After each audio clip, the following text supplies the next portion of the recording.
Nothing's going your way. You've had a bad day. It's good to keep it simple. Michelle and Seth say take a deep breath from fade to gray. It's mental.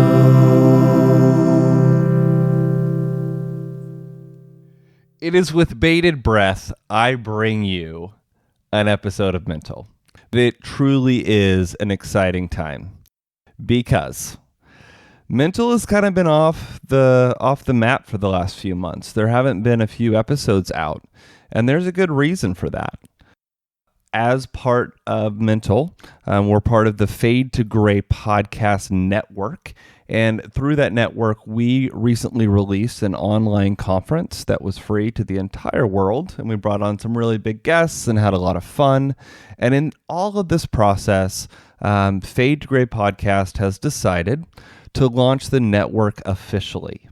And so I've been working on that. And in the process of doing this, I have decided to completely rebrand Mental Podcast. And in doing so, I am bringing on a new co-host by the name of Michelle Collins. How are you doing, Michelle? I'm good. How are you? I'm good. So I'm so excited about this. Me too. You and I met through a podcast through Carl Forehand. I think it's called Too Many Podcasters. Actually, I think we met before then. Did we? You put a post on Facebook about, do you have a special skill or a special knowledge set or something like that? And I had responded about deconstruction. Yes. So you had asked me to come on Fade to Gray. Yeah. And then we became friends after that. But yes, we both are a part of Too Many Podcasters. But let's talk about where you're at now. Tell us a little bit about yourself. I am, I don't know. Do you want to know business? Do you want to? Well, that's a really good question. What do you think? What do you think our listeners would like to know about you? I don't know. I'm an accountant. I have a master's degree in business administration, although I doubt that that's very interesting. It means I also am. You're good with numbers. Yeah. I am not. I'm good with numbers. Yeah, yes. That's true. I also am in the middle of a doctorate in psychology. Oh. So that's been very time consuming and daunting on some level. I also am the host of another podcast, if there can be that many. Of course. Called Bookish, the Canon Continues with Choir Publishing, which is a bi-weekly podcast around different books and their spiritual application, whether they're secular or spiritual, and how they apply to our lives. I don't know. That's all the pertinent stuff, I guess. The whole point here, I think, I think it's interesting, both an accountant and then a doctorate in psychology. Those are two very different worlds. Am I wrong? Well, there is a correlation, okay. And it's funny because I had to defend this to my husband as well when I decided to go back to school. He's like, "What are you doing? You have business degrees." The reality is, my business is about 20 years old, and throughout that 20 years, I've worked with quite a lot of small to medium-sized businesses that are, of course, trying to do well. Right. And what I have found through the years is that many times the lack of doing well is solely in the lap of the owner or operator of the business.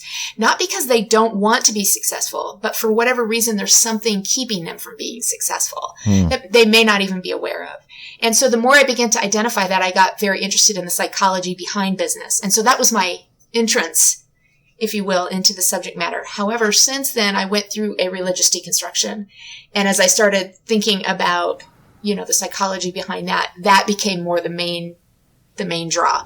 But I still do use a lot of psychology in my business as well, in helping business owners overcome some of their own obstacles. It doesn't always work. They don't always listen, but we try. So you can try. And that's all you really can do, Right, right. One of the reasons I'm really excited for bringing you on as a co-host of Mental is this conversation around deconstruction and looking at its impact. I personally, as a professional and just as a person, I have been completely shaped by my religious experience. And Oh, of course, yeah. Looking at how that has changed and progressed in my coming out as a homosexual, and everything that happened along within that, has completely shaped my mental health and completely shaped my Right. perspective of the world. So I'm really excited because I feel like you're going to bring a perspective that we need to hear. And maybe even me. I think maybe even I need to hear the words that you may share with us. So Oh, thank you. I'm very excited to have you. I'm excited to be here. I think this is going to be a lot of fun. Yeah. I think it's going to be mutually beneficial. So That is my hope. And for those of you who haven't listened to prior episodes, now that this is going to be the first episode of Mental on the Fade to Gray network, my name is Seth Scholter. I am a licensed clinical social worker, and I do hold a master's degree in healthcare administration. I'm essentially a co-host or one of the co-hosts of the Fade to Gray podcast, and grew up in a small town, was going to go into the ministry until I realized I was gay, completely kind of shook everything up, and found myself in a career of social work.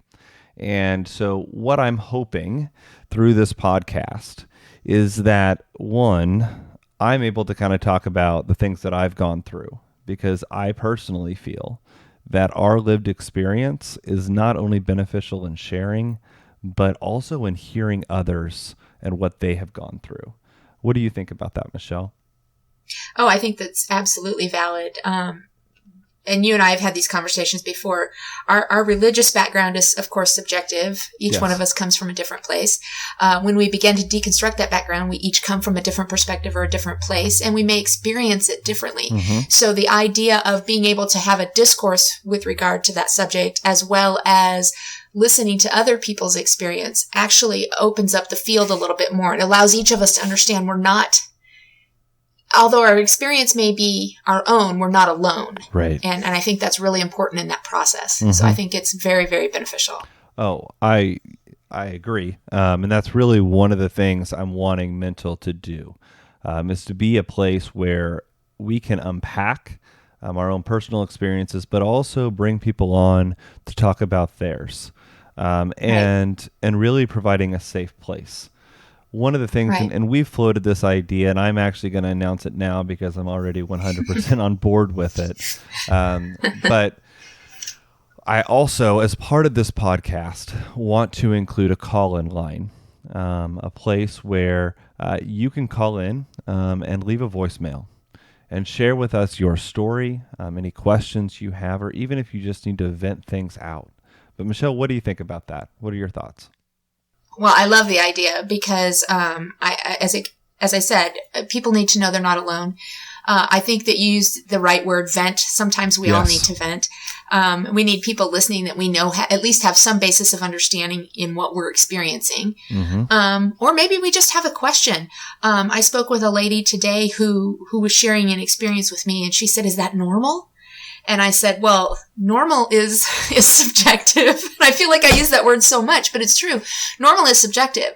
We can't balance an experience and say, well, does it balance with somebody else's? Does it jive with somebody else's? It may be normal for us, but more than likely somebody else going through that process is going to recognize it. Right. Or have experienced it on some level, so that we are able to find that connection, because that is the biggest complaint that I've come across in this whole process is that lack of relationship or community.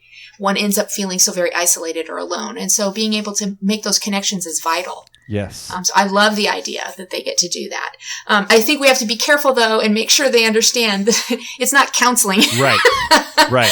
It's just sharing. So. Correct. And there is a difference. Very much so. There is a big difference. So we're not here to be a counselor. We're here as a peer, kind of reviewing things that have happened, and then also maybe providing feedback that could be helpful. But there is nothing that compares to counseling in this regard. And so just want to throw that out. That's a really good add-on, because we are not here to provide counseling, but support. And that is what we're really hoping with the call-in line. And there'll be more details about that as time progresses. But I do want to just drop that because I think that's going to be a really cool thing that we'll be able to do here on air. And then also, one of the things Michelle and I have been speaking about is in regards to maybe developing themes as we move forward. So having conversations, whether it be just Michelle and I discussing material, or whether we're interviewing someone with some knowledge or personal experience related to a specific topic, we will break things down into categories. And we've already picked our first category. So tell us a little bit about that, Michelle. Oh my goodness. We are going to be looking at something called imposter syndrome. Of course, it's not official in the DSM, in the diagnostic manual at all, but it is something that is very well known, and it affects a large number of people, myself included. I just didn't know that there was a name for what I was experiencing. But basically the idea that we're not comfortable with our achievements, we still continue to feel not good enough, and are just waiting for somebody to tell us we are an imposter in our chosen field or our chosen vocation or whatever it is that we may be working with. So I think it's going to be a really great conversation because, like I said, I think a lot of people suffer from it. They may not even know that there's a name for it. Right. So. Well, and I think to some degree, I think we all struggle with it. It's almost like you can't be human and live in today's society, especially America, if you're listening in America, like without some form of the imposter syndrome. I experience it on so many levels. So I'm very much looking forward to really diving into that. And both Michelle and I are reading some books on the topic to really kind of dive in and maybe get some bigger perspectives on it. Right. As we move forward, what are some things you think our listeners should know? Oh boy. That we're just normal everyday people.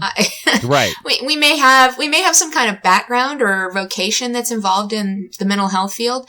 I will tell you that is one of the things that I actually struggle with as far as imposter syndrome goes. I am in the doctorate program for psychology, but I have no credentials in that. And so I get very uncomfortable when people allude to me as somebody that is in the psychology field or psychologist, or I have to instantly correct them. Like, hold on, I don't have any credentials for that yet.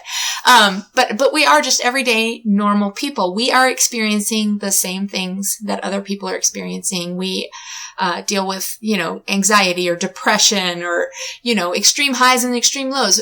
That's part of life. And so part of this conversation is not only how do we talk about these topics and make it, advantageous for the people that are listening, but how do we make it advantageous for both of us as well? Right. And being able to support one another from a mental health perspective with the things that come up in life, because that's going to happen. And being vulnerable and open about those things, I think, is beneficial to both of us, but also to other people. Absolutely. And kind of rolling off of that, another thing that I really want to include in our mental episodes is what I want to call a mental minute. Essentially a time where we can, honestly just check in on how we are doing. So for the first episode here on the Fade to Gray Network, I would like a mental minute. Let's do a mental minute. Let's talk about real life. So we've talked about who we are, what we want the podcast to be like. We gave a little intro into some things we're hoping to incorporate, including the call-in line, as well as our first topic. I will say that we did do an interview during the Fade to Gray Big Tent Revival, the free online conference that Fade to Gray held, and that will be the next episode out. But following that is where we will start to dive into the imposter syndrome. But now that we've done all of that, tell me, how have you been holding up? Oh, well, God, 2020 has just been so sedate and kind of boring. What? No, honestly. Boring? Honestly. I think that's the last thing that I would say. No, I know. I was being facetious, obviously. Hope so. But, we're dealing with a global pandemic. Yes. Which in and of itself is enough for quite a lot of people to just be done at that point. Right. And then we throw into it, a lot of racial tension, a lot of, riots and protests around the country. It's a political election year. This is shaping up to be, one of the most historic years, I think, on the books. So I think it's normal if we're all feeling just a tiny bit of apprehension or anxiety. Yeah. I myself am, and struggling with that on a daily basis. And then more into the personal, I'm getting ready for a cross-country move. So that's wildly frustrating and anxiety producing and all of those things. I'm pretty sure that moving is one of the most stressful things. Yeah. I mean, in a person, like transition wise. Yeah, it is. It's one of the most stressful. And you said you're moving cross country, so you're going to be moving states? Cross country. Yeah, we're moving from California to Tennessee. Okay. So we're having to sell a home. We're having to buy a home. We're having to pack up our lives, which have been here for over 30 years. Wow. Our kids were raised in this home. And so it's very, very emotional. Mm-hmm. And so, yeah, it's a big thing. And, you know, I looked at my husband the other day and I said, is this the year we need to do this? Because honestly, this was the plan at the beginning of the year before the year just totally fell apart. But like, maybe we should revise, but we decided we're still going to go ahead. So I figure if it's going to be stress inducing, let's just do it all at once. Let's just go ahead and make it. Just get it out of the way. Yeah, let's just roll with the punches. Let's go. Get it out of the way. I'm still waiting on the murder hornets, though. So, what happened to them? Like that was a huge thing. It was reported on. Okay, all I the think news they networks. looked at the United States. I think they looked at the United States and went, no. They're like, listen, you No. have too much going on. Exactly. We need attention, and you're not going to give it to us. Yeah, this isn't working for us. I do want to know where they went. Like, did they I do even too. come? Did it even happen? Was it a false story? Yeah. Like, what happened? I mean, there? that's the stuff that you just take with a grain of salt and wait to see if it actually comes to pass, right. you know? Because it's one of those things that could come around. Like we say this You never now, know. by the time this podcast airs, who knows? The country That's exactly could be right. swarmed with murder hornets. Oh, God, let's hope not. It could happen, though. It was reported. I agree. So, yeah. All right, what does your mental state look like? Well, I mean, I'm working from home full time, which, quite honestly, I love. Right. I am the biggest fan of this ever. To be able to, like... I mean, I don't even have to take a real break. I could put myself on mute and on, taking my video off on Zoom and go use the restroom and come back and no one would notice. Like, this is amazing. Yeah. But if we want to talk about the anxiety of everything that's going on, I really think that COVID has a comeback. I think with all the protests and everything that's been happening in the streets, I really feel like we're going to have a resurgence. And that has me a little bit concerned. I have epilepsy, and so I'm already have a pretty compromised immune system. And so that has me a little anxious. And then the racial relations of what's happening in the country. It feels unprecedented. It feels like we're on the verge of a race war, or at least that is what the news is portraying. If you talk to Chris from Fade to Gray, he's going to say that's news spin, but that's really how it feels right now. Yeah. And as a white privileged male, knowing how to respond in every situation is actually kind of difficult. Getting on social media right now is terrifying. It is. Have you experienced any social media qualms? Honestly, when George Floyd was murdered and that all started, I was very vocal because I was very emotional and very upset. And at the same time, I felt ultimately responsible for being vocal, from a place of privilege. Mm-hmm. It's that idea, if you're going to tell the police that they need to police themselves, then right.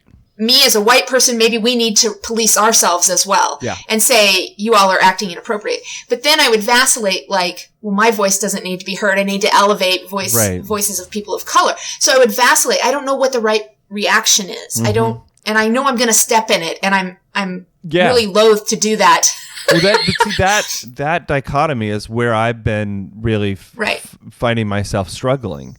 Because mm-hmm. I was just on social media recently and saw a white person tell a black person what racism is. Oh, for and I was like, excuse me? Like, we can take advocacy to another level and use our privilege in a way that actually minimizes Black voices. And so there's this fine line. And so I've been kind of teetering on that and kind of trying to figure out what is the best approach. Right.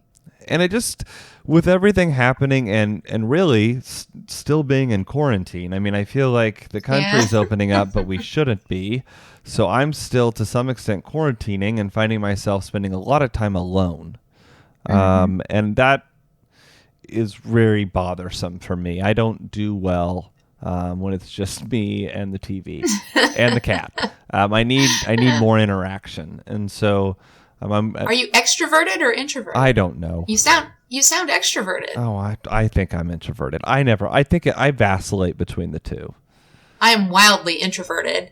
Are you? Like, I can go weeks at a time in the house by myself with no family, and as long as my dog's here, I'm good to go. See, I think I'm introverted, except my ego gets in the way.